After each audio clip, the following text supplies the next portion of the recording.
Awesome, awesome. Because you've got your first block. In case anyone has missed the news or you are not on Twitter all the time, I think you might have a normal life. If that is the case, um, Cardano 420, can Yeah. you fill us in? Yeah. So we produced a block on Friday, and yeah, I mean, here's to many more. We're in the process of making sure everything is good to go for smart contracts, but so far so good. And yeah, no, the our delegation continues to grow. I'm just kind of always trying to think of new ways to reward delegators and stuff like that. But yeah, just feeling really good. Um, Pool's doing very well, and looking forward to the Epoch turning over to 289, so I can see what the delegators are getting paid out. Should be really juicy returns. So really That's happy about that. that's a really good point actually, because for people who follow the stake pool, because what you should really do is look at your stake pool, how are they doing? Are they producing blocks? What are you earning? Now, unfortunately, we have this big bottleneck called Daedalus that doesn't show you where your rewards are coming from. So for those who are delegating to stake pool weed, that's WEED. Nice shout out for you, Cardano for 20. So you got a block in Epoch 288. That's the one we're in now. That's about to end. When will Correct. those people get paid for that block? They're getting paid in 10 days.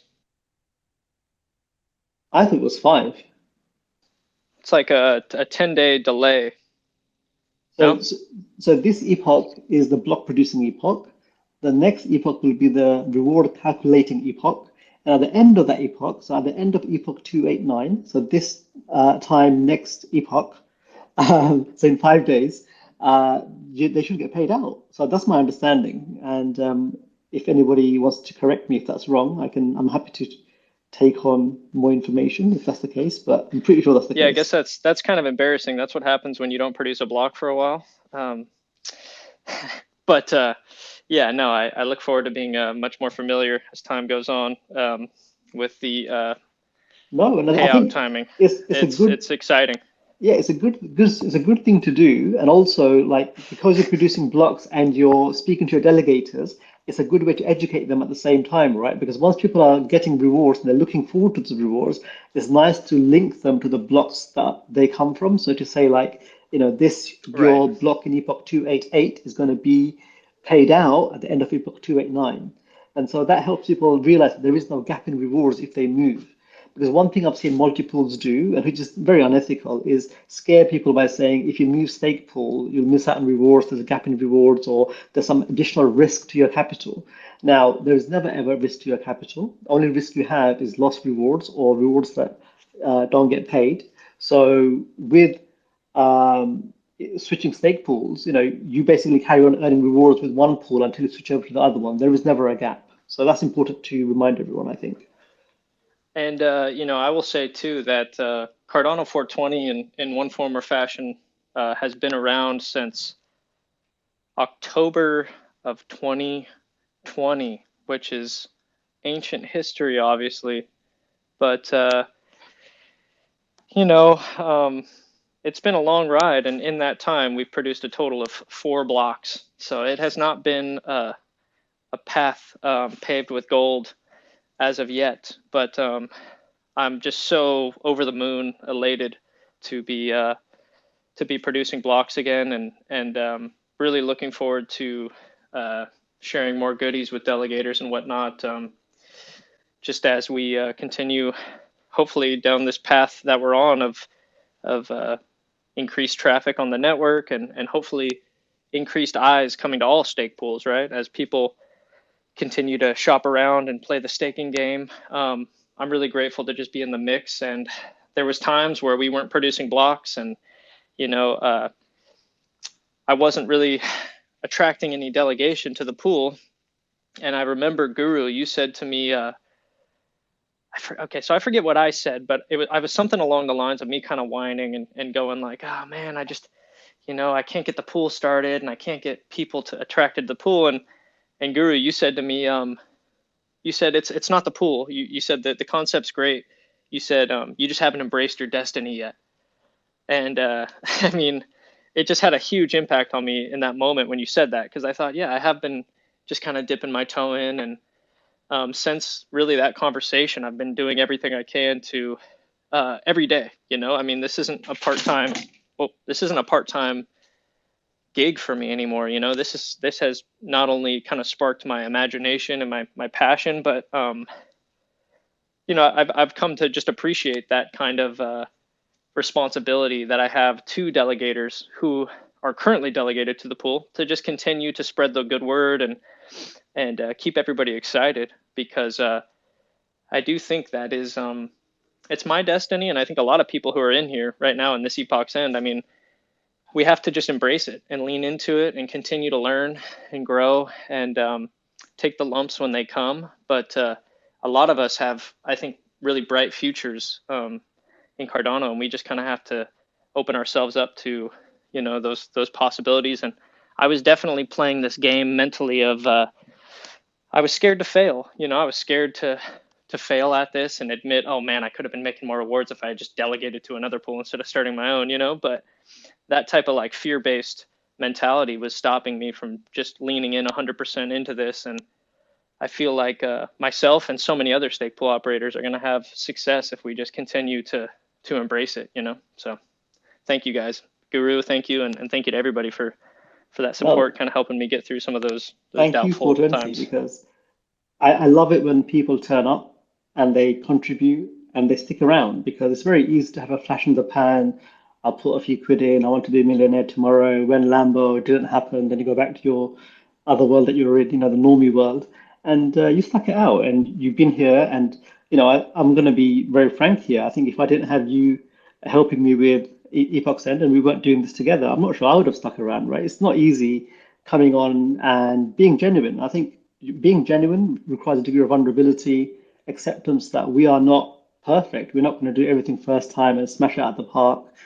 So if this is what you really want, then you have to try it. And if you don't do it first time, just keep going at it, because that's what will give you results. You got to stick with it for a while and not expect instant gratification, right? So well done for turning up and well done for keeping it going. So before everyone gets bored of this love fest, Happy let's have. Epoch's End, everybody. Thank you, Guru. You rock, man. Thank you, Happy thank you. percent. Happy Epoch's End. First speaker, I'd like to ask Benjay if he would like to contribute a bit, because he has been around for a while. He's making some videos on YouTube, and he's just a great dude. So, hey, how you doing, Benjay? What's good, man? Thank you for Happy having Epoch's me. End, Benjay. Welcome back. Happy Epoch's End. So, First of all, that was an amazing speech that I joined in the middle of 420. I noticed you changed your profile picture. I like your suit. Yeah, I did that for you. Do I get flowers too? And don't push it.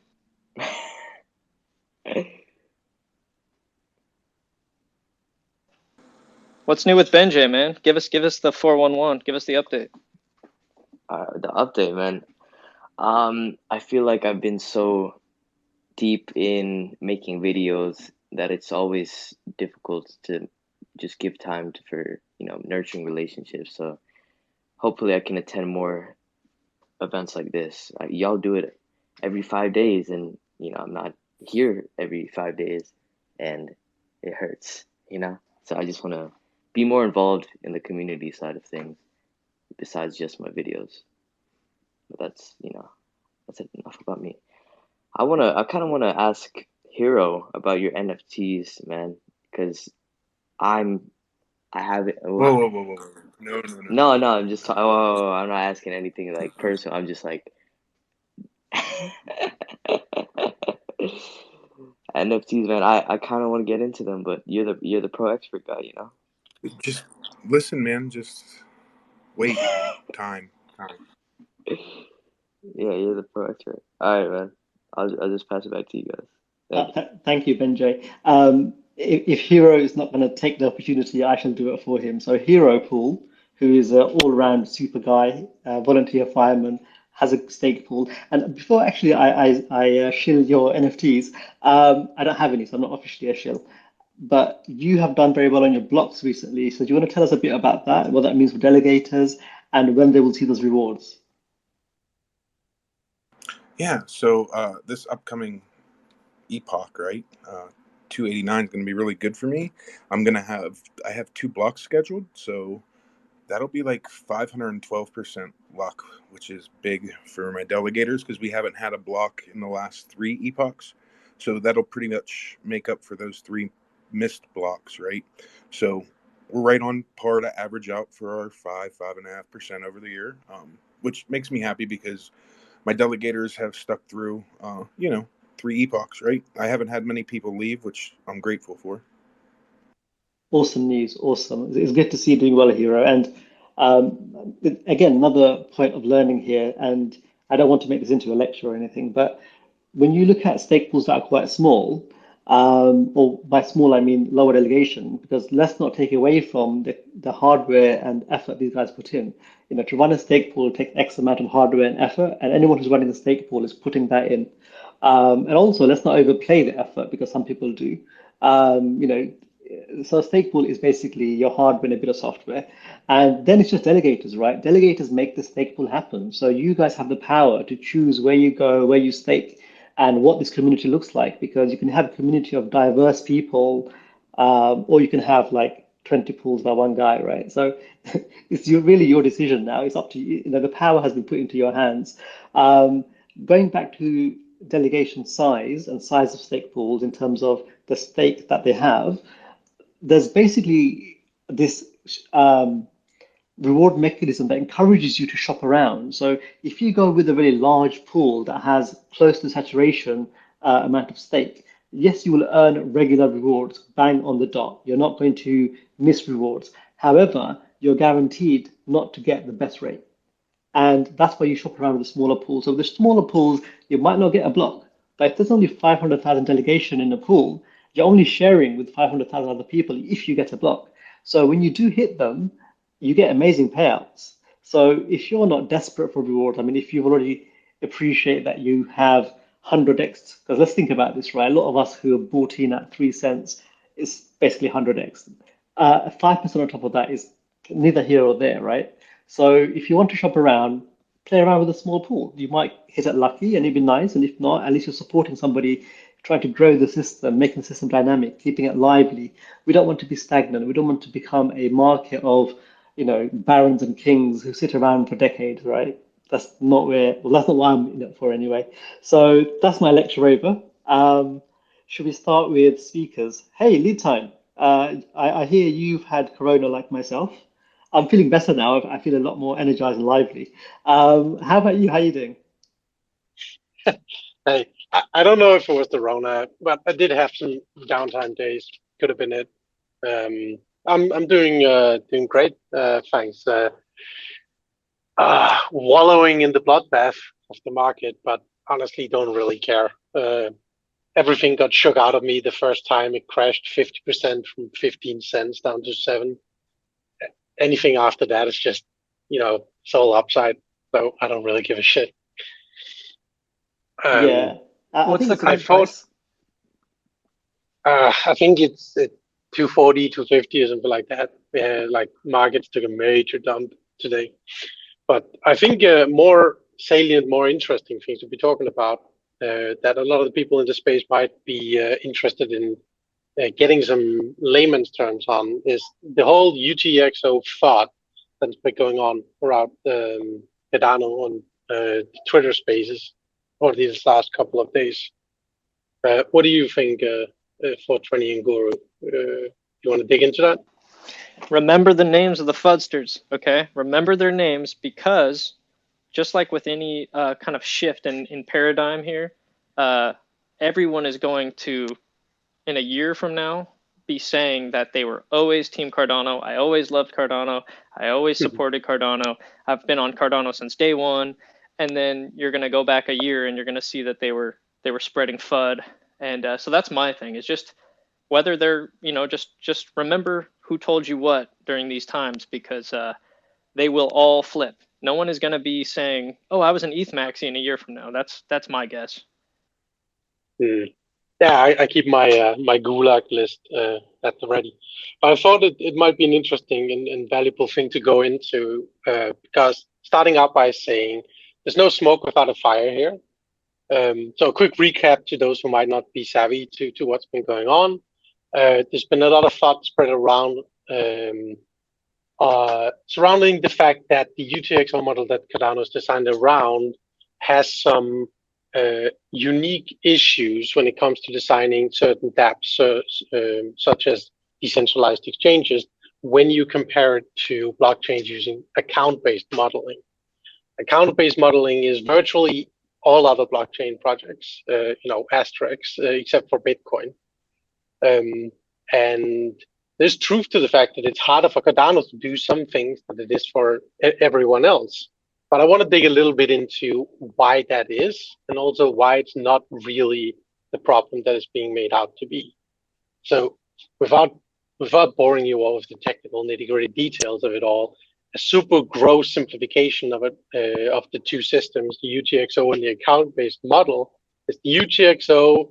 You can think of that as you have your wallet and you have bills, notes, and you have coins in it, and you can spread out your money any way you want. You can give it to as many people as you want. You can give everything to yourself, but at the end of the day, if you started out with $100, there's going to be $100 no matter how you spread it all around. And the UTXO model handles all of that in the distribution of the actual money, the coins, the notes. The account-based model is a glorified Excel spreadsheet, very grossly overput. And so that makes a lot of these things a lot easier, because you're just telling how all the things are being moving around, but you're not doing formal verifications of it. And so that means that it's a lot easier to do things like a DEX app on those systems. But what it also means is that there are a myriad of other vulnerabilities and security issues that Cardano will never, ever have, that Bitcoin has never, ever had. Yeah. And so the recap of what happened with all the FOD is basically that somebody honed in on the fact that Cardano has a challenge that Ethereum and other blue chips do not have. And so they shone the spotlight on the one challenge that we have, blatantly ignoring the 20 issues that we will never have that has caused their projects to lose hundreds of millions of dollars. And the problem, the challenge for UTXO with this, has already got multiple different solutions developed by the people building the projects on Cardano. It's not a blocker. It's not a roadblock. It's not a surprise.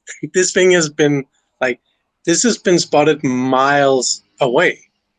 And so, yeah, again, this was done on testnet too. So they're fudding about an error that occurred on the testnet, which cost no one any money. Isn't this like best practices? Isn't this exactly how it's supposed to operate? Yeah, exactly. Sorry, my headset popped out. I don't know if my sound was quality was horrible for a minute there. No, you're right. So I kind of think, I think that instead of calling this FUD, I call it lack of education. Expensive ignorance. It is a lack of education, but there's a difference between knowing what you don't know and then going full Dunning-Kruger and just making blatant statements and assertions because you have a speck of knowledge in an area, and so you feel 100% certain in your case.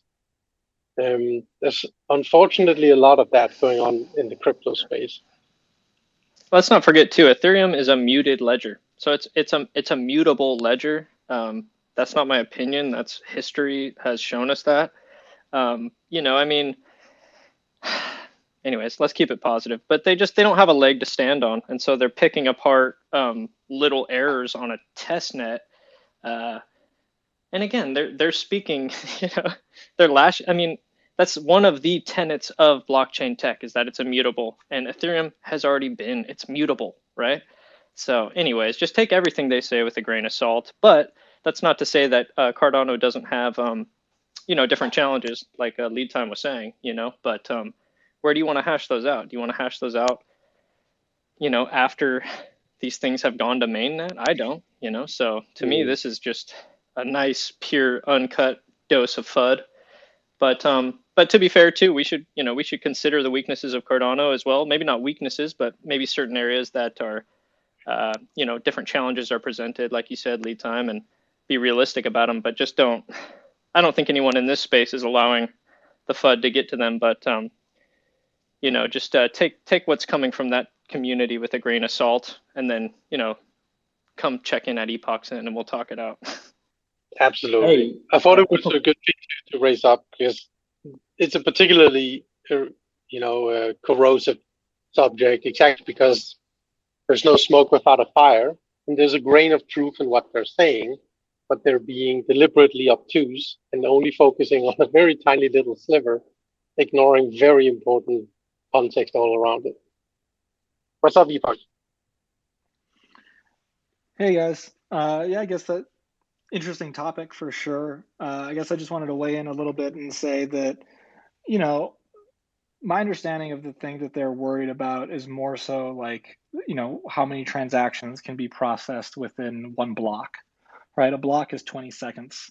So one of the primary use cases that people have pursued in Ethereum and other blockchains is building a decentralized exchange, right? AMM type stuff, right? Being able to kind of algorithmically kind of move things around and do lots of things at once, right? And Ethereum, if you think about how they approach things, they're wanting to do what they're used to doing on other blockchains. Because when the first blockchains were created, right, like all we knew was Ethereum smart contracts.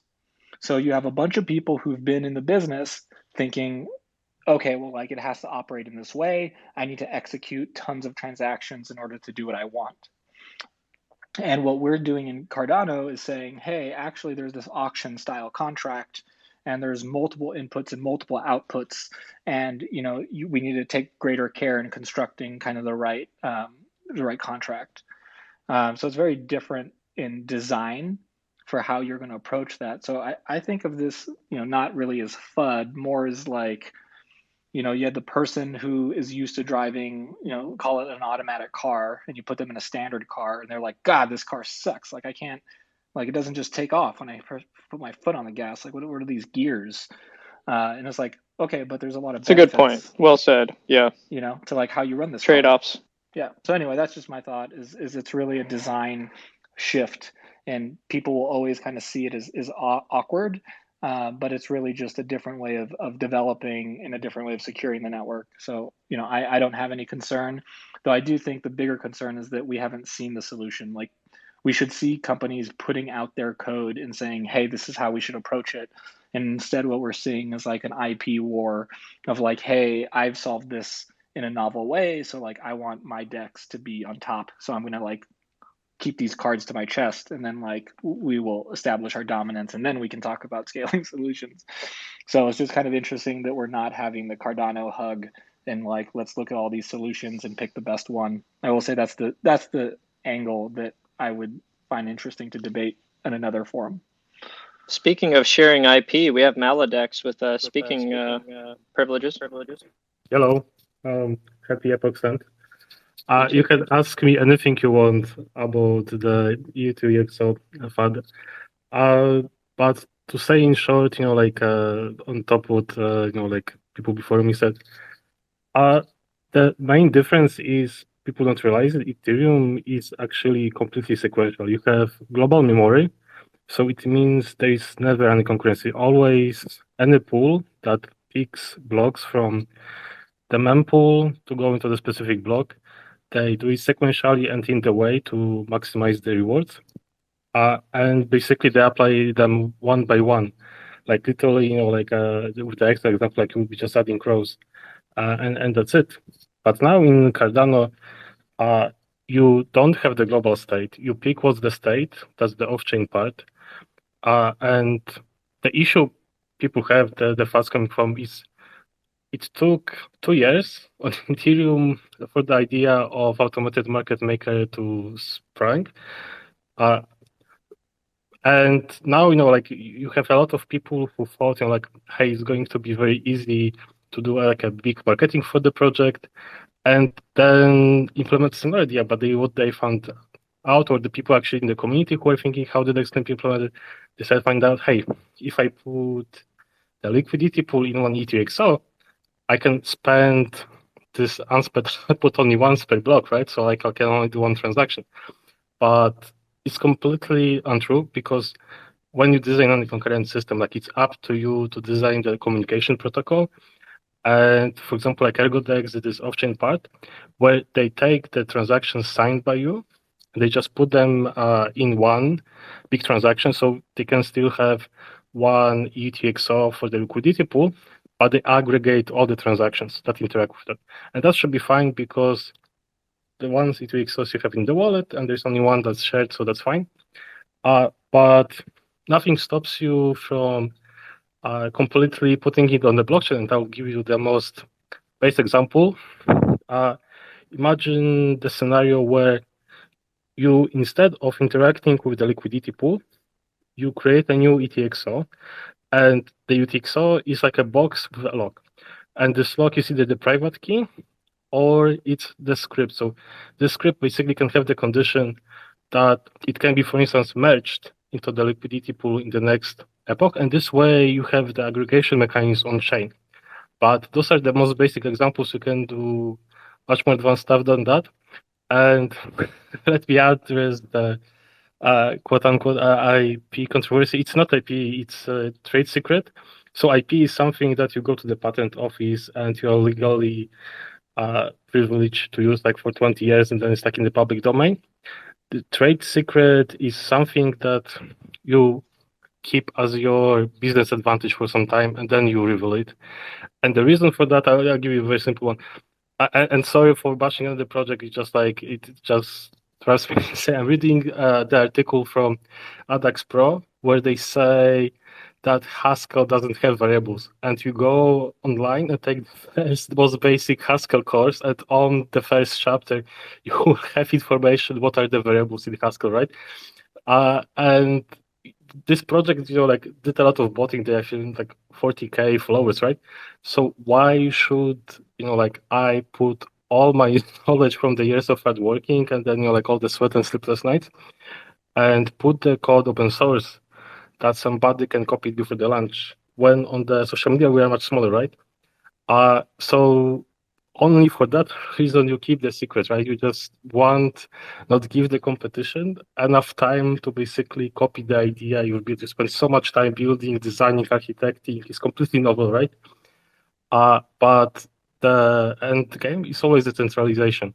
So like you do the auditors see all the code, you release like the repos one by one. Like the goal is at the end of the day, everything to be on the blockchain. Like Cardano did it great. Like IOHK, it seems to be central to Cardano, but like they put them on the side, right? And that's the goal with any blockchain company, to remove itself from the picture, right? Be there, present, contribute, but not be in the center of that. And part of that is just open sourcing that, because this way, like it can be cloned, it can be contributed to, then it becomes the property of the community, right? But the Cardano situation is very unique, right? Like this half of the year, like the second half, is going to be very interesting. People start to release new products, etc. We'll find not all of them have perfect E2XO. We'll be discovering new blockchain concurrency patterns, becoming with new ideas. People will be developing, like dev tools, etc. So, as much as we all love decentralization, it's like it's necessary. Unless you want to do all this hard work and somebody else to succeed in your place with better marketing. So you're saying you're not building a DEX as an act of charity? Well, I'm not doing anything for the charity, but I wouldn't say I'm not building the DEX to make money. I want to stay in the game, basically. I want to be able to continue building for the next 3-5 years. Well, coming on here and sharing that information on Enochs End is its own form of charity. Thanks for sharing that. My pleasure.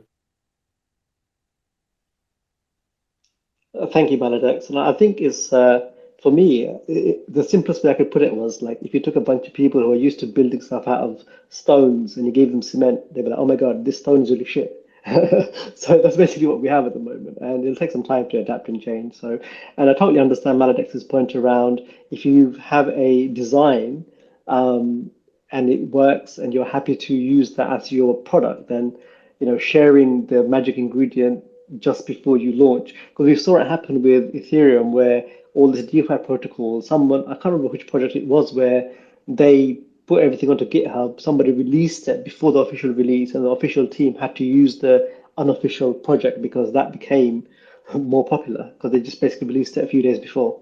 So it's a very valid point, I think, to be worried about, copy paste competition. So, good luck to you guys, and I'm looking forward to seeing you on mainnet. Um, who should we go to next? Dumpling. Oh, no, Dumpling. Hi everyone. we should do Dumpling's China update after the Epoch's End bell because I don't want to disturb her in the middle of her update. Oh, Oh, which is like that never 2 stopped you minutes. from disturbing anybody else. I know, but I'm a bit old-fashioned, I don't, yeah. So you can't ring a bell when a lady's talking. That's horrible. Why would anybody do that? We can What ask about Ada some OZ? people to speak. I think in the live chat, somebody asked an interesting question earlier. Maybe Hero knows. Oh yeah, he's actually here in the room as speaker, so maybe he wants to ask now. He wasn't here Go before. ahead. Okay, you're probably talking about my question that I asked in the live chat. Happy Epochs End, everybody. This is Niels from Happy Hazelpool. Epoch's End.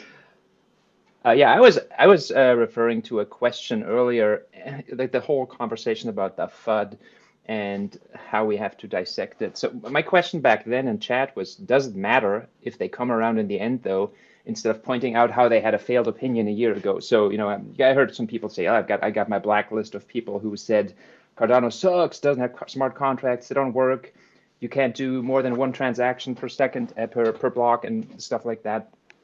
And I honestly don't care. I don't keep track because if they come around in a year, I'm like, hey, welcome to the family. Glad you finally made it. Um, and they might say, I always believed in the project. If they had a failed opinion back then, it's just a failed opinion. Like they didn't really learn. And I'm glad that they're educated a year later and they're, fully on board.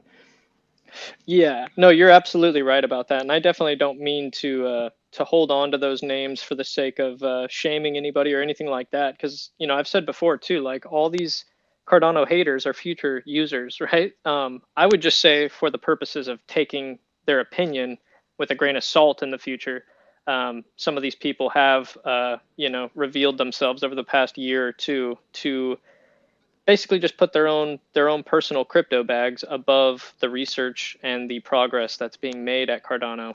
And that's all I would say. I would never say to shame anybody or to hold grudges, more so just to not be taking advice from people who have revealed themselves to be Yeah. And at best, yeah, I would just add to that sorry, go in ahead. the sense that if it was a case of just ignorance or somebody just being a bit silly, but this is malicious, and that's the bit that gets me. This is not somebody looking for information. This is not somebody asking valid questions.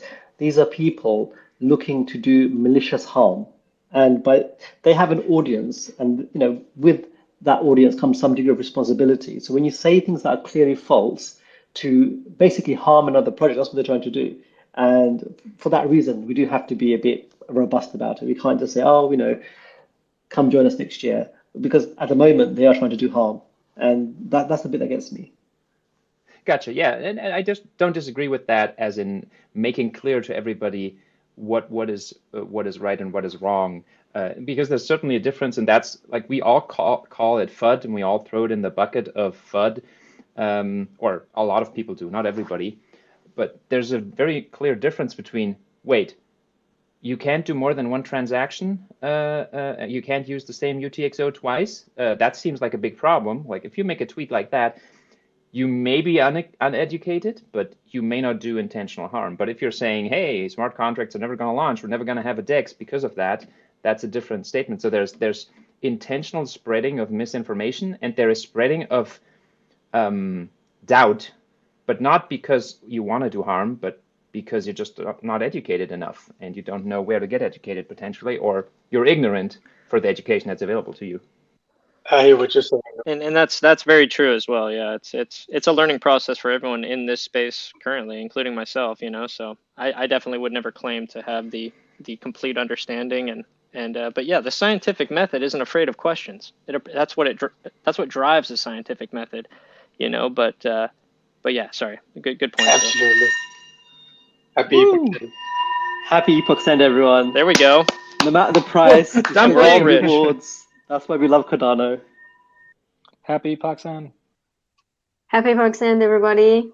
I'm going to bring you China update. Dumpling here. So today's update, I will start with tying up and finish the Dumpling, cliffhanger.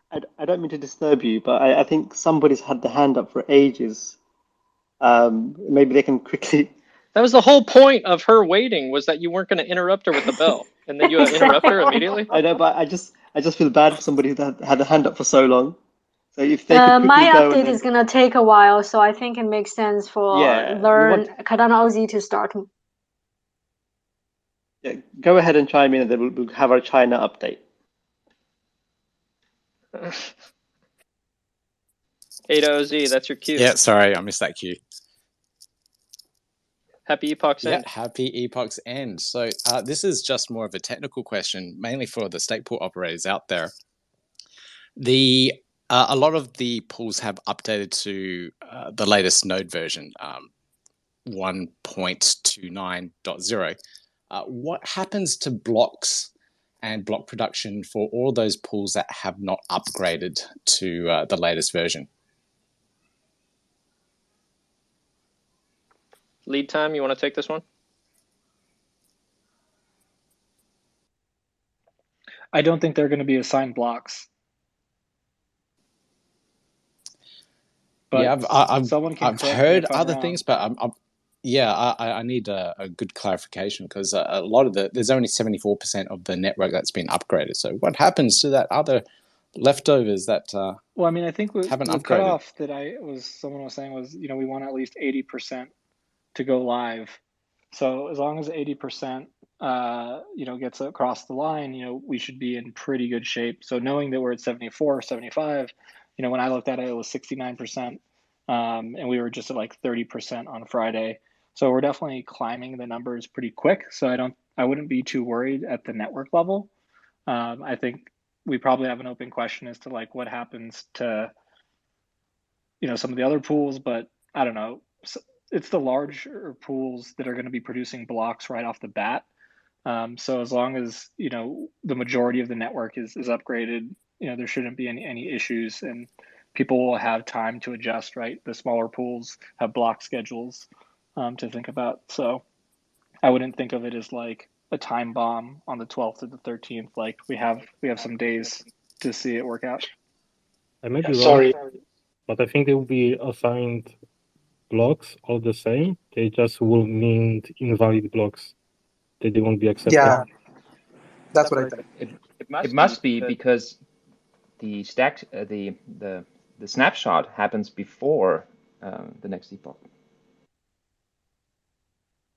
Oh, good point. Right. So they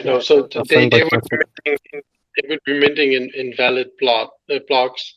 I'm only 70% certain, but I do believe that if they're minting the invalid blocks, then you'll see the same thing as if you orphan the block due to poor technical performance in the pool. Some of the pool is working.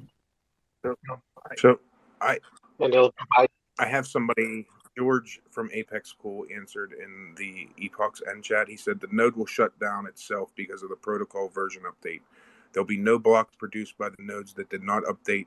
That's what someone from IOHK explained. Blocks are assigned at the 70% of the previous epoch. Thank you, Hero. What was the 70% piece? That sounds right. I just didn't want to spread FUD. But what was the 70% piece? Blocks are assigned at the 70% of the previous epoch. As in that's 70% the of the 1.5 days before the end. The one thing I'm not clear on in this case is whether or not the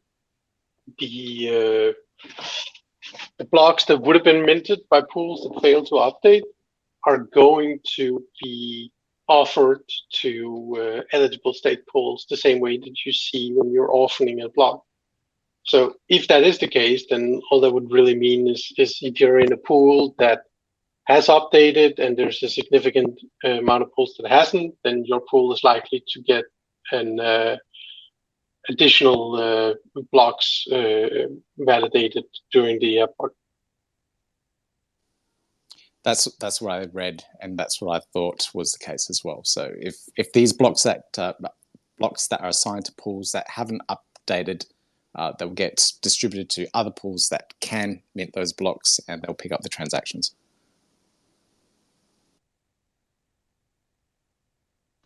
We're living through history, people.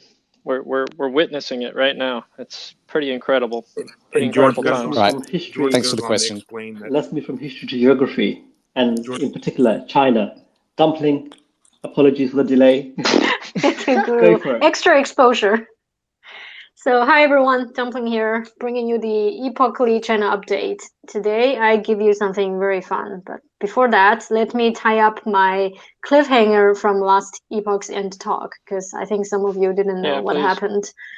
It turns out, if you don't know, let me refresh the memory real quick. One of my delegators/subscriber, he's a teenager from Malaysia, and he thought he was scammed by another trusted group member who's also Malaysian, and they got a good report. And afterwards, we were just observing if this was indeed a scam, because that person has been in a group for quite a while, and the amount was really small. It's about $150 US.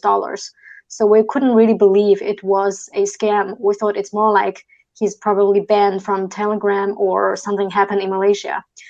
But now I can tell you the conclusion. Long story short, he is not only a scammer, but also very sick person.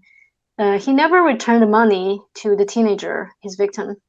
But on top of that, he kept teasing that person, like blocking him, unblocking him, giving him false hopes of the illusion that he might give the money back. Sick. Exactly. So it's really sick because they previously made successful NFT deals, and he could have scammed the teenager for more money, but he didn't. Instead, he did this time for a smaller amount, made all of us believe it wasn't a scam for a week. And during that time, he came back several times telling us, oh, my phone broke. We were all very hopeful. We were all comforting the teenager. But in the end, he just showed his true colors, basically laughing in the victim's face.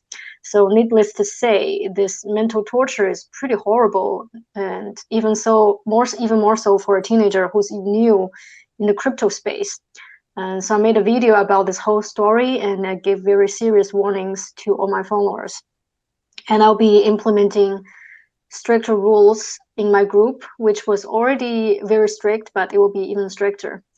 But the good thing is the teenager he has learned his lesson. He has been communicating with us that there will always be money, that the money will always be made in the future, but he will never be so gullible like he is now. So that is the end of the story.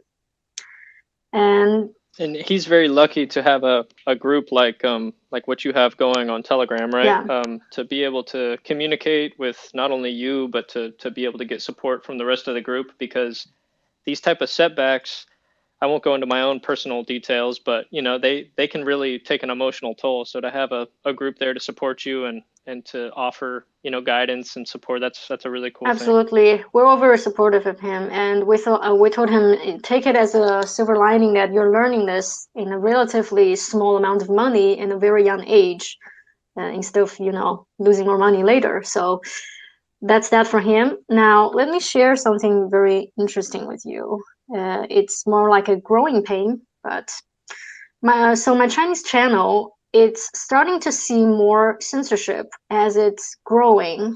For example, my recent videos, 5 of them have been filtered and 2 of them failed to publish because it violated some rules.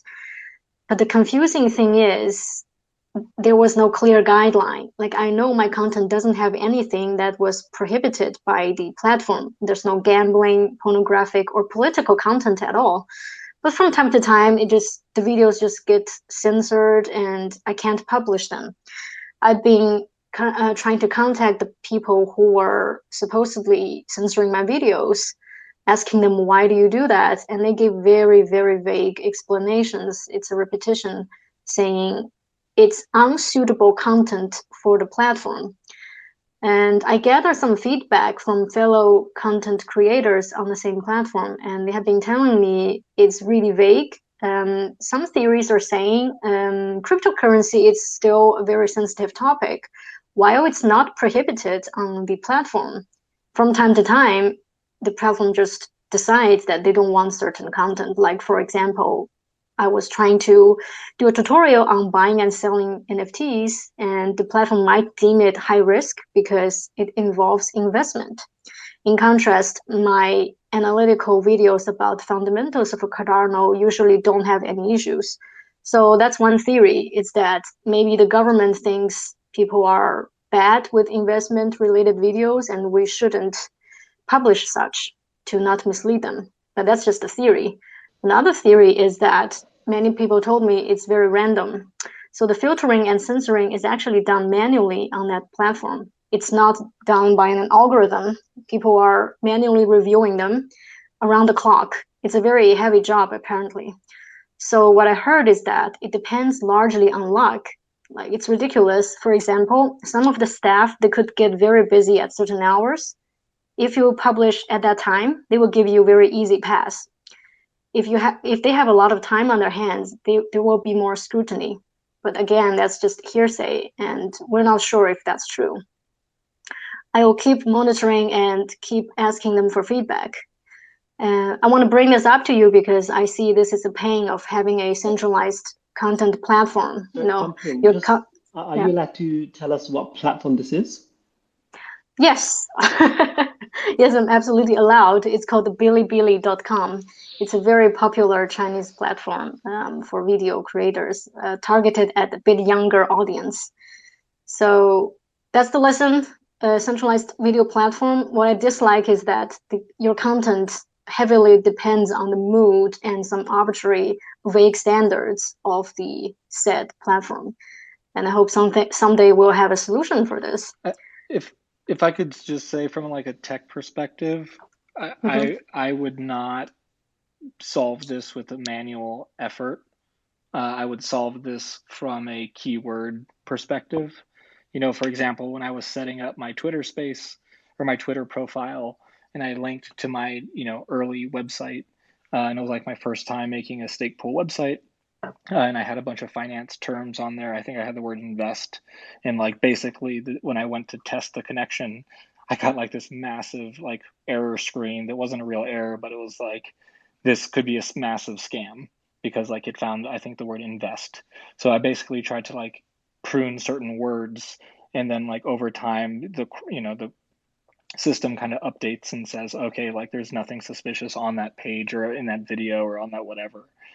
So I definitely think it's going to be like the frequency of certain words either said or written that would trigger kind of putting something into a quarantine from a privacy perspective. Like, are there manual controls? I'm sure, but like I wouldn't build the business around having manual kind of censorship people, because that just creates a lot of headache.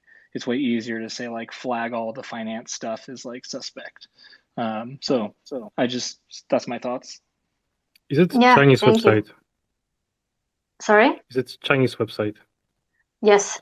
So, like people in the community be aware of that, but in China you have a lot of manual censorship, Umao, and this may be as well, like just CCP changes the opinion on the subject, and then you suddenly very struggle on the Chinese internet. So this may be that as well. But on the keyword, I just wanted to add, many people don't realize, for example, like crypto itself, it's banned on many platforms.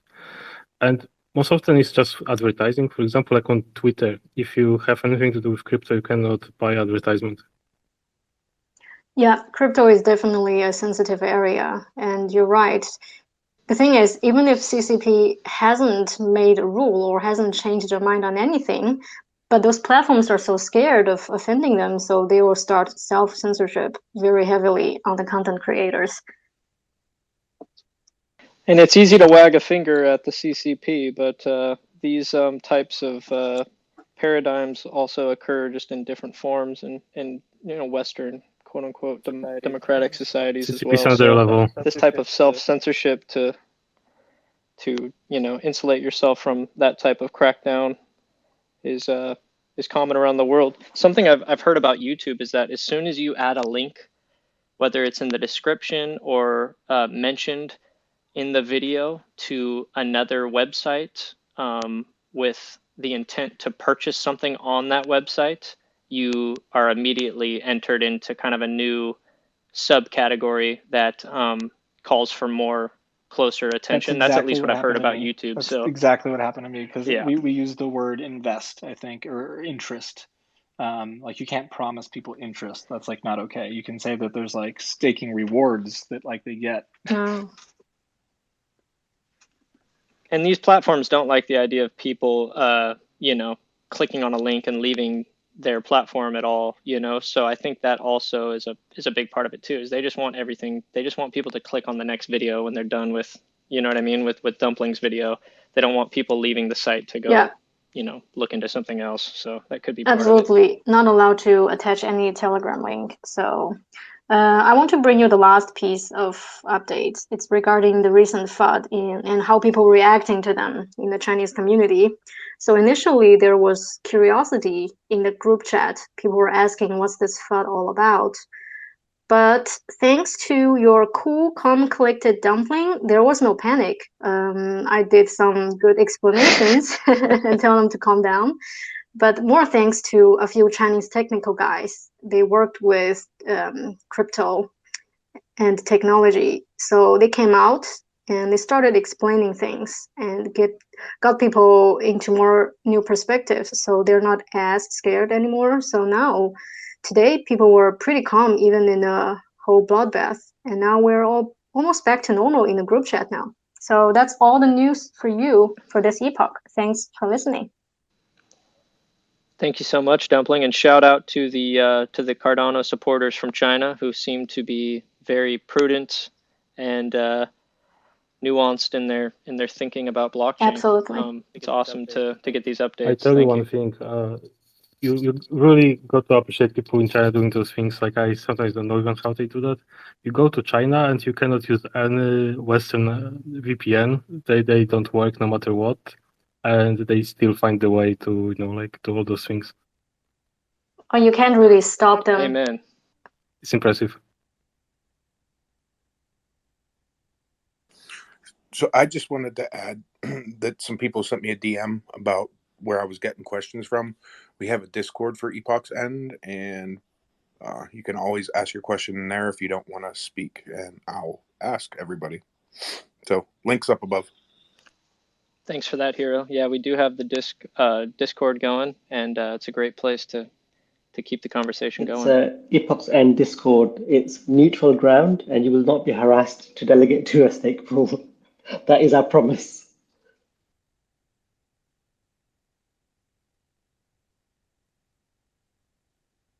We have Coins with a hand up. I don't know if you had something to contribute here.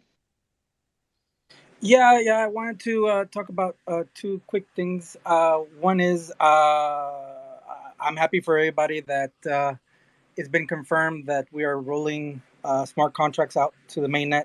The HFC event is underway, and so excited about that. Looking forward to Sunday to look at that.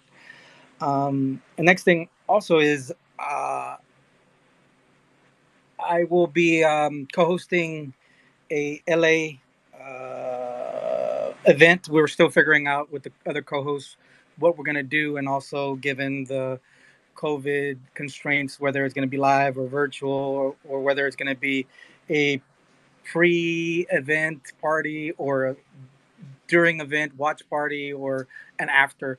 But we're getting all that together, and there's a sign up I've pinned, not a sign up, but there's a meetup, and you can get more information there. We'll be posting more information there, so hoping to get all the LA peeps out and at least get to know each other, network, and so forth. So thank you. Yeah, no, shout out to everybody in Southern California who I'm excited to go to the Wyoming event, but I just remembered recently that cannabis is not currently legal in that state of our great union. So maybe I could be enticed to attend attend a different meetup.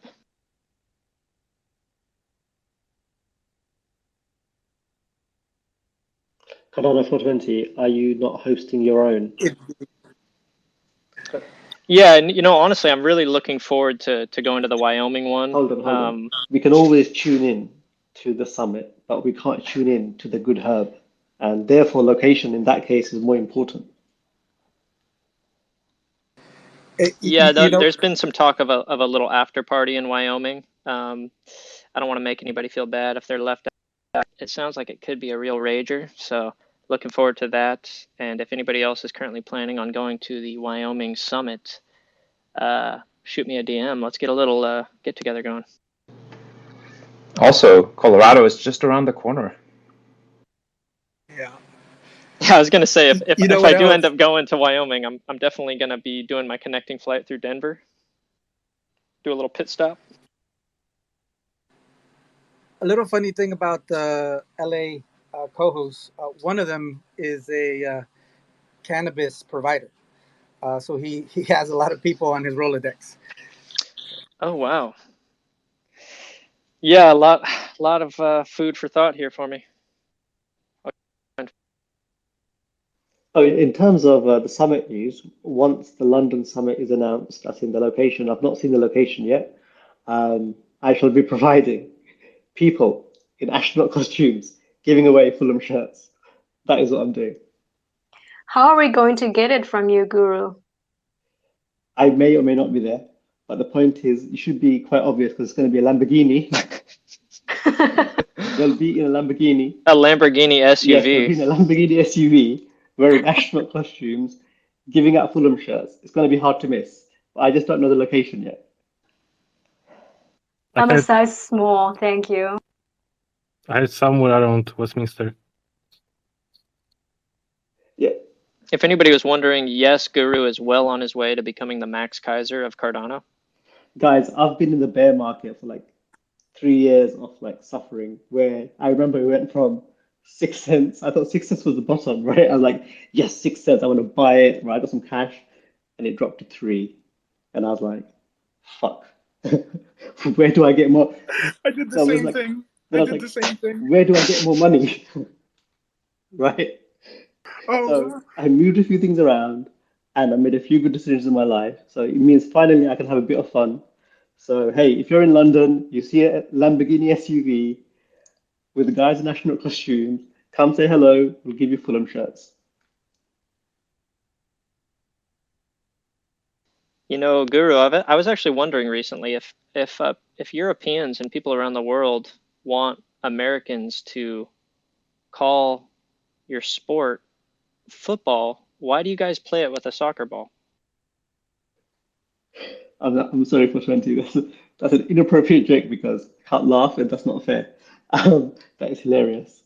But yes, Fulham shirts, they're available in London. Once we know the location, we'll let you know. That's funny that you mentioned that, 420, because that question came up in our show this morning also, and I know you weren't there. Because it was early.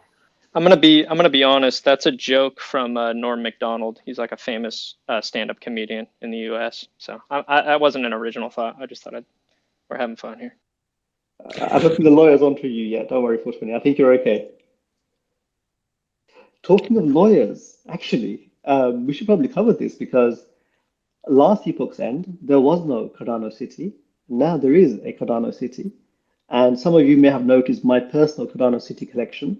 What do you guys think? Because I wanted to be positive about it, but now I'm not so sure. Is Cardano City the one that's more like Cardano boxes or like Cardano rectangular prisms? Prisons, Cyberpunk.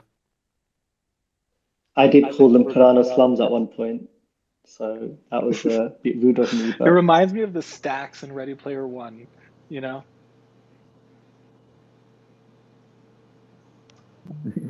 Yeah, they're definitely not super encouraging to live in. As I said, I was pretty excited about the idea of the metaverse and a project that might do it. But I mean, you asked about Cardano City. I'll say CardanoSpace.com.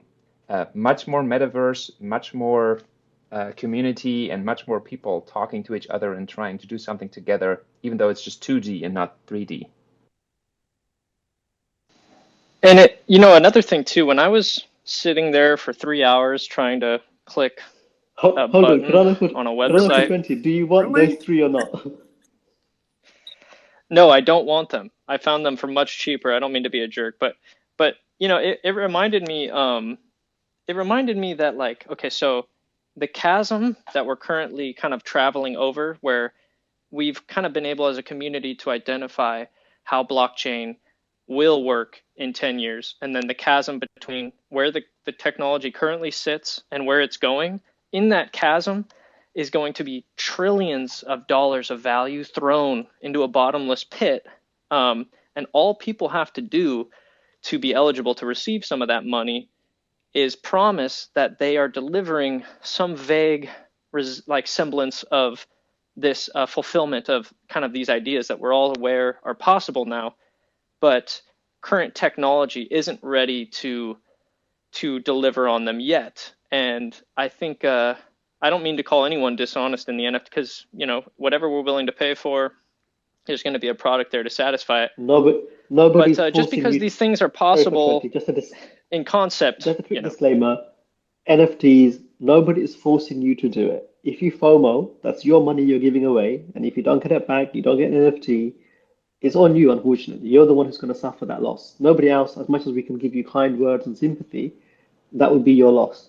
So that's my word of caution. Sorry for 20. Please continue.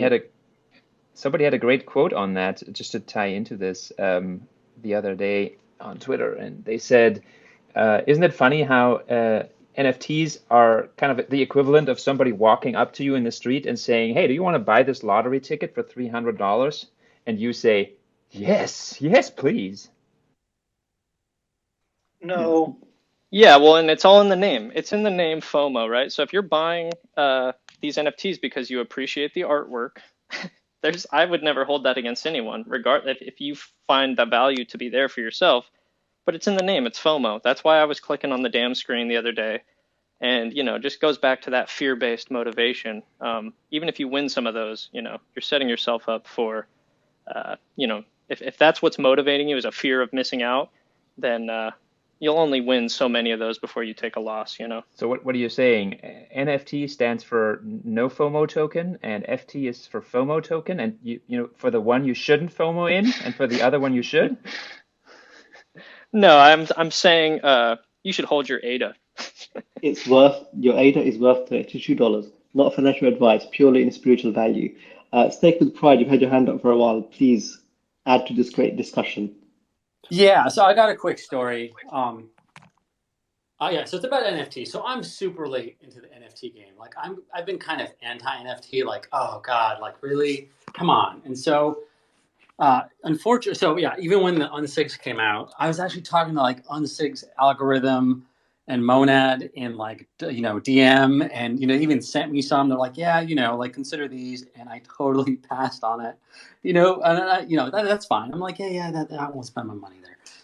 But then hanging out with some of you guys, and you're nonstop talking about, Unsigs this, Unsigs that, showing it off, selling it, has completely converted me. So I am blaming all of you for FOMOing into NFTs now. It is all your fault, so don't try and absolve yourself. I blame me and Guru because I think we set the trees. Yeah. So when Cardano City came out, I was like, okay.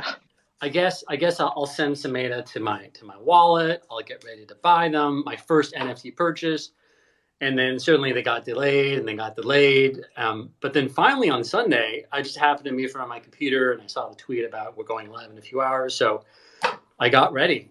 And then, I was chatting with some of you guys as we're all trying and fumbling, trying to just get that, screen, and offered to buy maybe one or several. And after about an hour, some of us were on 2 laptops, 3 browsers, and refreshing every 30 seconds. And eventually I got lucky enough, and I got, the option of buying from 1 to 10. Of course, I picked the 10. There were only 38. I'm like, yep, I'll buy them all. And sure enough, I got them. And then, Van was coming up to me. Bullish Dumpling was coming up to me, begging me to buy one. And I'm like, no. You just outed me. Under the bus. Dumpling and I were talking to about who do we beg? And my whole philosophy is I need to barter these for unsigs, right? So really what I'm trying to say is if anyone here has, like a bum unsig, right? Like a monocolor one, or maybe one with just 2 colors, right? And, those are probably worth less than the multicolor ones. Then, consider like a 9-item Cardano City room, right? Just think about it. If you're interested, reach out to me. We can barter. We'll figure something out. That's all I wanted to say. Thanks. I want to protect any Epochs End listeners here from this rapacious, frickin' just unforgivable SPO here who's trying to steal your unsigs with with the Cardano City. I just bought 8 Cardano Cities on the secondary for 225 ADA. So the current floor for 16 ADA. So don't let Staking with Pride. Don't let him fool you. He's got diamond hands and he's coming for your stuff. My unsigs. I'm just kidding. I love you, Pride. I'm just joking. My unsigs are no longer for sale. That's all I'm saying. I love how in the Staking Pride is always trying to like raise the ceiling on Cardano Cities and lower the floor on unsigs in the chat. Oh, I'm doing that on Twitter too. Every time I see like a Cardano City, not all the time, but several times I've been like, oh yeah, I hear that one's worth like 3 unsigs. That's the rumor on the street. And hopefully like people believe it and it catches on or something. You're just trying to create your own trading pair. That's genius. You just need to use the metadata. If you can convince somebody, so this is not financial advice and this is to everybody, do not believe that. But if somebody tells you there's metadata on these Cardano City units and they have a value and that's their value in ADA, man, then you're set for life. That's a good point. Those are ranging between like 80,000 to 1.2 million. So to add to that, I think I have one with 4 Cardano City posters on it. Not 1, not 2, not 3, but 4 of them. And so I figure, depending on where the drama goes, right, with those 2 NFT projects, like that'll be worth, at least 4 and 6. I don't know. I just think. What I'm curious about. Pride's playing 4-dimensional chess here. What I'm curious about, and I haven't really seen all the drama about it, but there was this lack of clarity between Cardano City and Cardano Kids about the usage of their designs and posters. They could have bought an unsig. In the name, it says you can do whatever the hell. They could have bought 10 unsigs and plastered them as posters all over their stuff, and they would have been, scot-free. But no, that's a great point. They didn't do that. That's a very good point. They picked all the stuff that potentially has IP implications. So that's a little odd to me. And yes, I also have 10 Cardano Cities. Send me your unsigs if you want them. I have 0 Cardano Cities, and you'll never have my unsigs. Dave, you've had your hand up for a while. Yeah, Dave T, how you doing? Happy Epochs End. Hi, happy Epochs End, everyone. I'm a Cardano 420 weed stake pool guy. Thank you very much. I'm enjoying it so far. Yeah. Glad to have you. Thanks. Sir. Yeah, Cardano City. I mean, I was with you guys. I was up for about 3 hours. I'm in the UK, so it was from maybe 8, 9 o'clock at night on Sunday, trying my hardest to get one. And it was just a nightmare. But then I actually started to look at, the number of rounds and the number of NFTs per round. And I realized it's something like $18 million worth of ADA based on obviously where it was 2 days ago. that they could potentially get from the first, or from all the drops. And you just kind of think, when it's that amount of potential money that the creators are getting, is it going to become what they want it to be at that level, and a game or some sort of metaverse style game, or is it, from my point of view, I'm thinking 18 million. I think I might disappear for a while. A lot of these projects, I'm always looking for ones that have a twist or have extra value other than being like a static JPEG. There's some beautiful ones out there for sure, but I think the NFTs that are really going to help this ecosystem are the ones that are going to be linked some way to online gaming, or helping to promote like community. I think potentially NFTs are going to have a big part in bringing people on board to crypto, or at least getting them involved in crypto. I don't know what anybody else thinks on that. Well, that is the marketing strategy right now. You create hype around your NFT by including Easter eggs to well-known Cardano figures. That's step one. Step two is you promise that it's going to be a part of some quote-unquote metaverse game in the future. And then step three is you, obviously with what Cardano City did, I think if they had shown what the art looked like before the sale, it would have dropped demand in half. And it's not because they're unappealing aesthetically or anything like that. They're not bad-looking NFTs. But to my eye, I see nothing original. I see nothing unique. To me, it just looks like that video game 2077, Cyberpunk 2077. They used the skin money grab for that on pre-existing projects. And then it's funny too, because Cyberpunk 2077 has kind of gone down in history as a grossly overhyped and and overmarketed project. So, there's some parallels there. No, I have to agree. I think there's so in real life, there's a similar sort of things where people take, an already great product, say like rugby, and as a sport, and then they create their own half-assed version and call it football, and they even play with a rugby ball. Yeah, fair enough. I guess there's well done. Oh wow. Yeah, sorry. Cardano Poppy, you've had your hand up for a bit. You want to pop in? Happy Epochs End. Hey everybody, happy Epochs End. And also, I just wanted to say thank you for letting me speak real quick. I really enjoy this community. I recently just got into NFTs, maybe like a month ago. So it's nice to actually be using my ADA for something and then stumbling upon this great community, which is awesome. I just wanted to talk about Cardano City. Kinda. Personally, I like them. I think they're pretty cool. But everything you guys are saying is spot on. So I'm not gonna, debate that.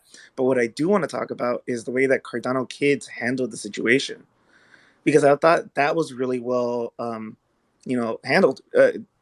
They could have totally gone in a really completely legal way, and it could have gotten really bad. And maybe they could have, talked trash on the project in the middle of minting, or they could have, maybe done a cease and desist for, copyright infringement. They could have done a lot of stuff.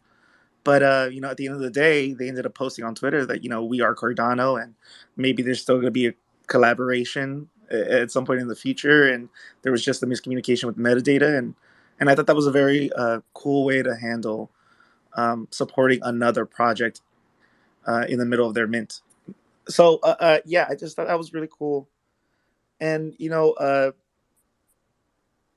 I can't wait to see what happens from Cardano kids, because they were on my radar. I missed the drop, but because of that, the way that they handled it, I'm looking forward to their next one. Yeah, it remains to be seen all the details of the connection between those projects. I'm withholding judgment on that. Ibis, you got something to say, my friend? Yes, I do. Happy Epochs End, everyone. Happy Epochs End. Thank you. Yeah, I wanted to. I'm glad it carried on the same topic as I was trying to jump on here. I think there's a lot of interesting legal issues to potentially explore with what's happening in NFTs, as we're all taking this journey together right now and figuring things out. We're figuring out what works for marketing, what works for everybody's aesthetic sensibilities, etc.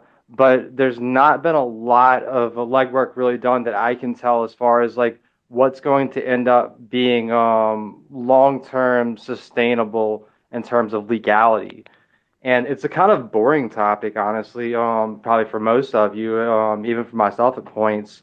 But it's something that I always try to keep in mind. I did study graphic design in college, and I studied a bit of business before that. So I have studied a little bit of business law and also in graphic design, how to not violate IP and things like that.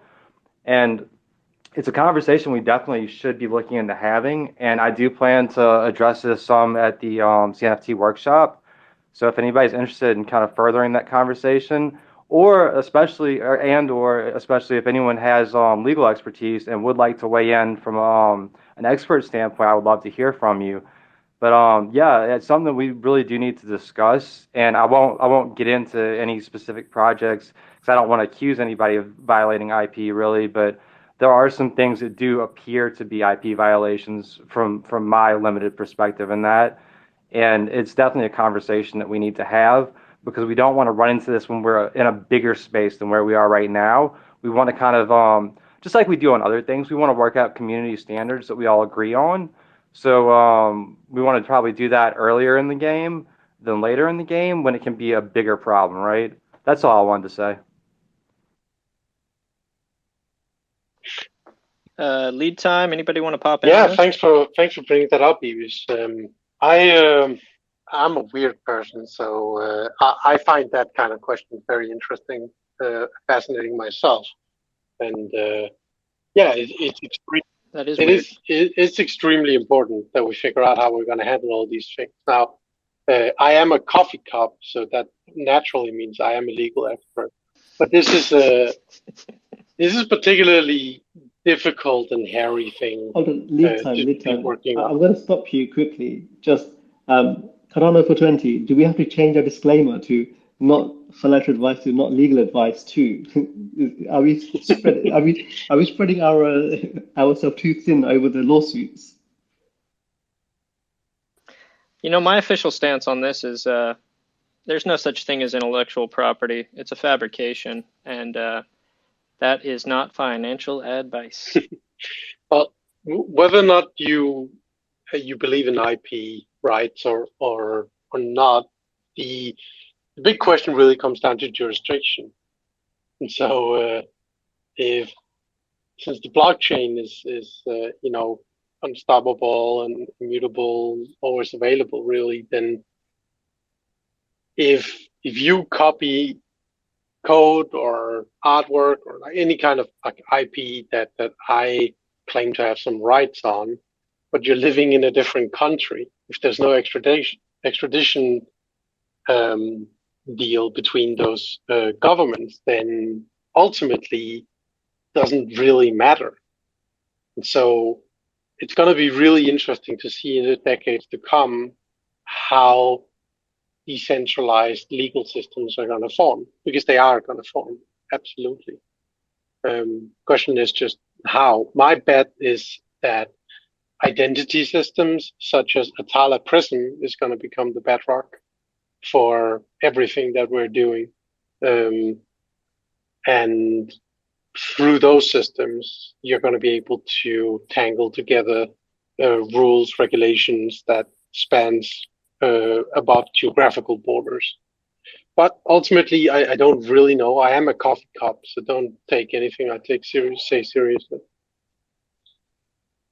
All I'd add to that before we let Cinnamon Bun speak is as much as we can have beliefs, the legal system has the prison cells, and don't end up as a martyr. So, be cautious because we are corporal beings as of now, and therefore, where that being is, that justice system will apply to you. So, please tread carefully. Cinnamon Bun, please go ahead. Hey everybody, happy Epochs End. Happy Epochs End. Welcome, sir. Yeah, I mean, everything has pretty much been said. I think everybody who knows who I am knows my original thoughts on the project, and that was just, you know, after being in this community for a little while, it was, So you know, just for our, scrutiny. just for our new listeners and anyone who may not be familiar with the situation, when you say the project, please enlighten us. Specifically, I'm speaking about Cardano City. By the way, which if you FOMOed in, you are not alone. My DMs were full of people admitting to me yesterday that they had purchased a few cells. So you are in good company, everybody. But yeah, I mean, the art was fantastic. That wasn't the question. My question was always, what were people's expectations? And after seeing such scrutiny on, you know, DEXs and dApps and other projects, it was just very interesting for me that something so accessible to, you know, a wider breadth of the community, such as images, was just kind of being swallowed hook, line, and sinker, even though we didn't know what we were getting. And I admit, you know, I was watching the drop too. I was expecting trouble. Everybody's been having trouble with drops, but after another project, Coco Locos, which I was, you know, I just thought it was shit art. And I thought that was the obvious move, you know, just the next level of scrutiny was, what do we know about what we're getting? What are we paying for, you know? And so the fact that a lot of first time users, you know, got hurt by FOMOing in, I think in addition, just kind of plays into this legality thing. You know, we don't want to be, I don't think, the community to have this conversation with a lot of people who have lost their money, a lot of first-time users. So just to uphold those community standards, like Lead Time said, the legal situation right now is just hard to determine. It's kind of impossible, and it doesn't really make sense to have that conversation right now. But yeah, if anybody has number 50,000, by the way, I'm in the market for that one, definitely. Hero, you got something for us? Yeah, I'm just gonna keep my mouth shut on that. But I have a question for Melodex from the Discord. I'm just trying to find it. Somebody wanted to know, how do you think we can decentralize DEX's UIs so that they're sufficiently decentralized to escape classification as a security in the United States? Great question. So we have IPFS for hosting files. We just need a browser for that, right? And there exist completely decentralized protocols like Onion. Unfortunately, you know, like it's called like the dark web because of what media says it's stored on there. But if you are in anything exotic, like maybe you want to download a database of exploits, right? Those things are not on the indexed internet. And what it means, it's, you know, like not part of this cluster that the internet is, like it's just a separate network that you have to know how to connect to. Same like Cardano itself, like it's a separate network. So what it basically entails, you know, like we need to develop the centralized internet, basically the whole topic of the Silicon Valley show, right? Hopefully this one has a happy ending, but there exists a ton of decentralized file protocols, and I think I'm trying to remember the date, but like I think I was in the conference like 2016, and somebody was presenting a completely decentralized peer-to-peer internet protocol, which, you know, like basically you, like if anybody coded a website, like, you know, like you can connect with like via SFTP, right, and just drop files. They're available for everyone. It basically worked like this, but it was full peer-to-peer, right? So basically, there is a network of people connecting to each other, and basically the website's automatically distributed across the network. Everybody who connects to the network, you know, like gets some shards of the data assigned, etc. So this is completely possible. That even blockchains proposing to solve that, like ICP, Internet Computer Protocol, or something like that. but then just cash grabs in my opinion. Like like ICP wanted you to have your own hardware, etc. But there is a lot of exciting projects that focus a lot on the storage, and they focus on different types of storage. For example, like you have R-Wave that has the goal to create a internet archive. But the problem with the centralized web archive is actually you can go and say that you want to remove specific content, like if you have the original owner of the content, right? From R-Wave, it's like the forever history. And the only problem with that is, to have really good user experience, the peer-to-peer network are not good enough, right? They are not reliable enough. It's at the end of the day low throughput and low efficiency, like hardware, and it takes a lot of domain-specific knowledge and work to have as efficient network as we have today. But I think as the hardware gets more efficient and as we more build stuff, we are going towards the centralized internet. It's on the horizon. We just don't see it yet. When you look at the wallet address on the Cardano, right? Like we have the project handle. We're going to soon have the short wallet addresses.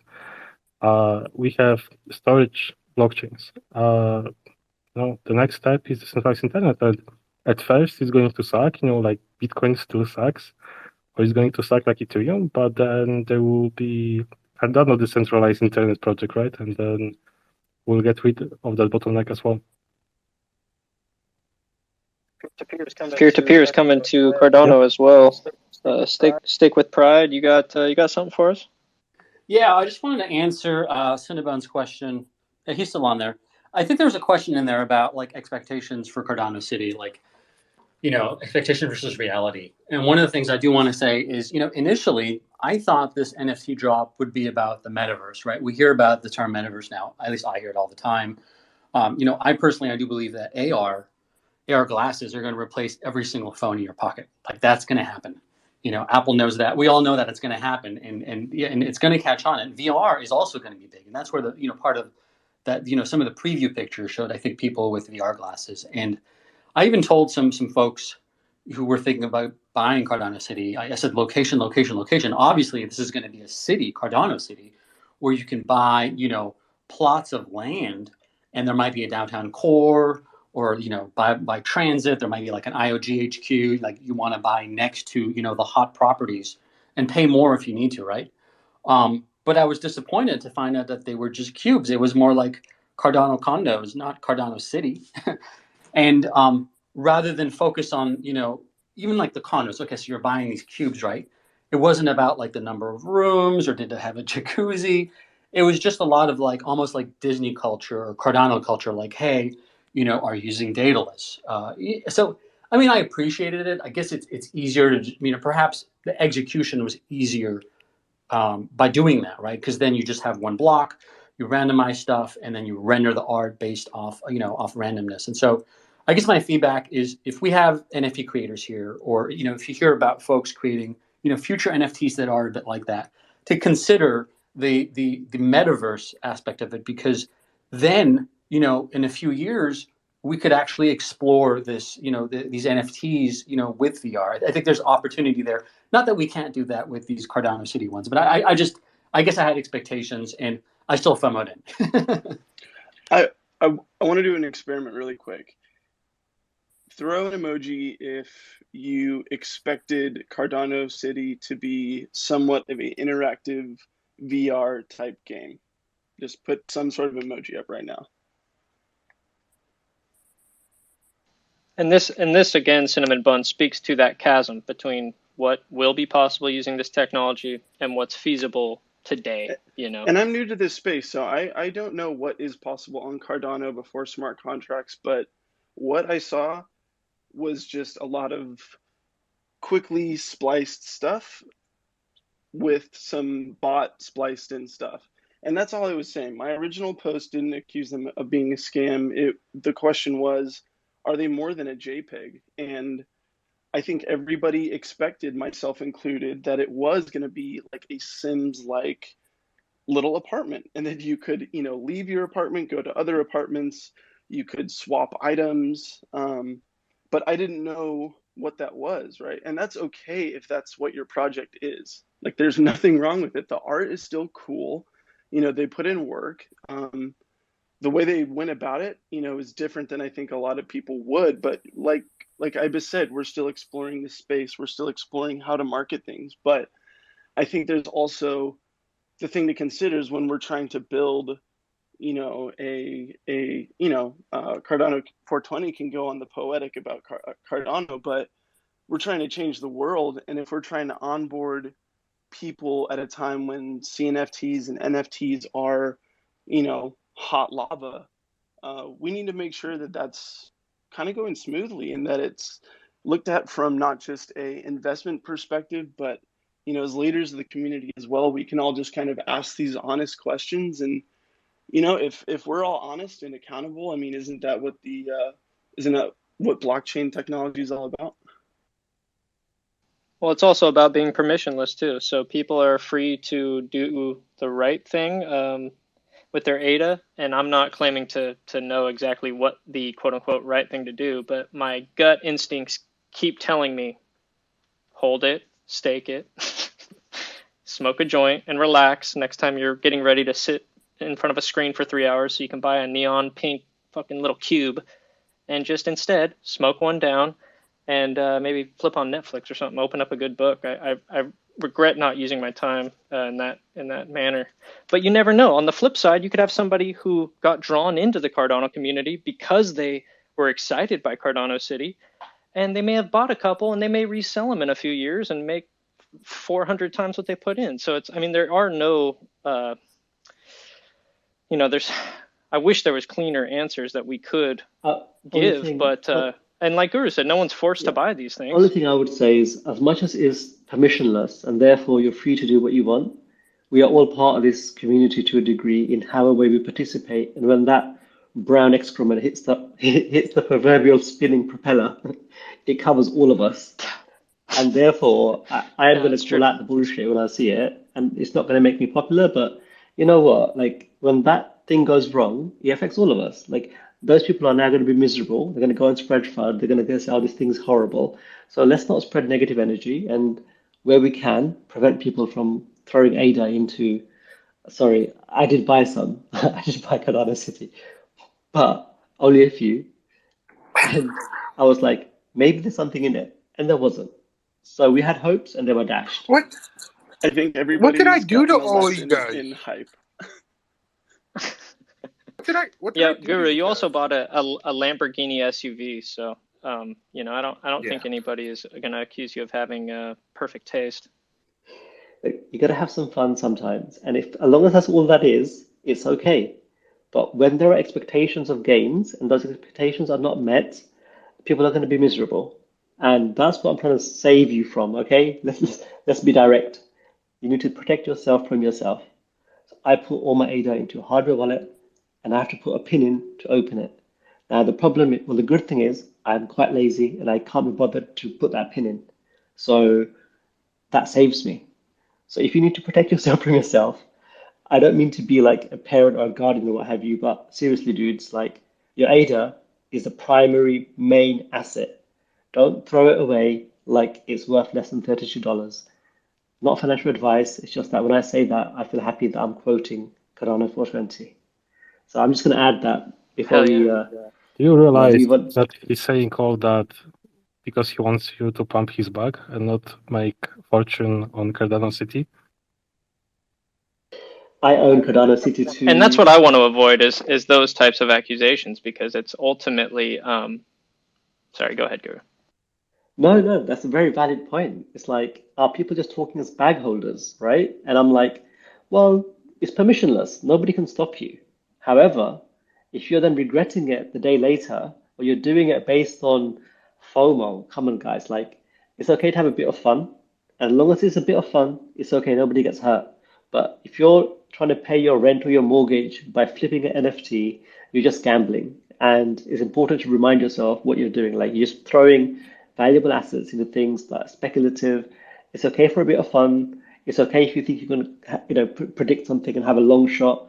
Nobody is. Like you just get a bit lucky. Sometimes you follow something and it's a bit more than luck, but trying to predict that, trying to do that for the sake of paying your bills, like please be careful. That's all I'm saying. So I'm gonna stop there. And Cinnamon Bun, what you said, like I totally agree with what you're getting at, which is to protect people from maybe predatory marketing and things of that nature. But to be fair, I also have seen people tweeting about how they love their little Cardano City rooms, and oh look, mine has a piece of pizza hanging off the table, or what, you know what I mean? So I'm also, Well, it's a fine line there where 420. you're. Yeah, some I some asked people you. like to have girls in cages in their wallets, and like that's fine. I'm not here to kink shame by any means. Your ADA is precious, and I will just say that. 420, I did tag you to a tweet. Clearly, you're far too busy to see what I do there. But I created my own Cardano penthouse, and I wanted to NFT it. Oh no, I saw it. So, are you going to NFT that for me? I prefer Steak with Pride. He did one where he has a bunch of unsigs hung all over the walls, which I thought was actually really I, cool. I actually thought I it was was very cool. So. jelly. That got me. But that's why I'm trying to do my NFT first. I wanted to say that I actually went through Guru's Twitter feed to find his unsigs. I don't know if you noticed that. And so I plastered those on my walls, just dreaming that one day maybe you'd sell one to me. I don't know. Oh, so you're stealing Guru's IP. The terrible thing is I didn't even notice. That's so bad. I should have looked more carefully. I expected better of you, Pride. That's all. Sue me, bro.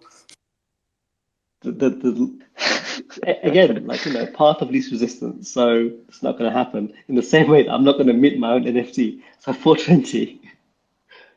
I do want to take this. Yeah, let's select an NFT winner maybe for today. I selected someone who was the first person to log in. I can't remember them now, but they're a regular listener. It's a cool dude. So I'm not sure if they're still on here. I'm gonna have a quick look. Let's see if I can find you. No, they must have had to go off. But once I find them on Twitter, they're normally on Twitter. I will let you know. But I know who the winner is. They were our first listener today, and it's nice to have that first listener come in because sometimes you just talk to yourself at the beginning. Okay, well, don't forget about that one. I'm writing it down as a blank space on my little notepad. Everyone who is owed an Epochs End NFT, the only NFT with real value. Just kidding, not financial advice.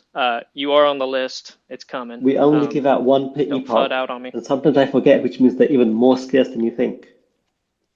I do want to take this opportunity to thank Cardano 420 for gifting me an unsig, which at the current market value has a value of over 3,000 American dollars. Just to remind everybody of his generous spirit in delegating to his pool. How many did you give away? It. How many did you give away, Cardano 420? I gave away 10. I gave away about 35,000 or more in unsigs, and I'd give away another 10 if I had them. There you go, guys. The biggest NFT giveaway. And thank you, Cinnamon Bun, for your delegation, man. You rock. Heart of gold. Thanks for the support. Heart of gold. Thank you, man. Thank you. I mean it. Thank you. You better not sell that thing and then stake the proceeds with somebody else. No, I'm kidding. That's the staking game. 3,000 ADA plus 5. Could be more. By the way, I wanted to say I am the owner of the very rare End of Epoch NFT, the one with 2 epochs on it. I was wondering who would get that. Oh, nice. Yeah, so for everyone, for a little backstory, I was indulging in some of my favorite herbal remedy before a show, and I got the epoch number wrong. And so he got a special edition Epochs End NFT with 2 Epochs End numbers on it. But the Epochs End NFT comes with the show it came from. So hopefully they'll be valuable one day, and I hope they'll be extremely hard to find on the market so we can keep them in the hands of the original owners, because I really appreciate everybody checking in and how much support we've had from the community. It's really awesome. The going exchange rate is 1 Epochs NFT for 10 unsing, I heard. So just quickly to chime in with the thanks, like seriously, guys, talking to yourself is not that fun. So thank you for listening. It really helps. And, contributing your questions, your replies on Twitter and so on, it's all appreciated. it's nice to feel a part of something. So thank you. Anybody got anything before we check out for the day? Just remember that Ethereum has $500 billion market cap. It's all for the taking. Not financial advice. All right, Guru, you got anything else? I'm gonna I take think off. it's a good time to end it there. Thank you everyone for tuning in. It's been awesome, and we'll do it every 5 days. So if you want more, see you this time in 5 days' time. And in 5 days, we have the hard fork event. So this is going to be a really momentous Epochs End. So make sure to come back in 5 days, and we'll all talk about how smart we were for buying ADA when we did, and looking forward to it, guys. Do you think Charles will join us? You never know. He has before. He has before. Oh my gosh, I don't even want to think about it. I got sweaty palms He just has thinking before. about that. That was when we had a Twitter space hosted by Cardano420 with a big herb icon hosting it. So I think this one would be slightly more palatable. Hell yeah. Put up the lobster. And shout out to Charles for being a badass. It was an awesome episode. And it was recorded. Let's shout out to Clearbox Staking, CBS. If you want to support him, he runs a stake pool, ticker CBS. You guys rock. Next Epochs End in 5 days. Look forward to chatting with everybody. Talk to you guys soon. Thank you, everyone. Take care of yourselves.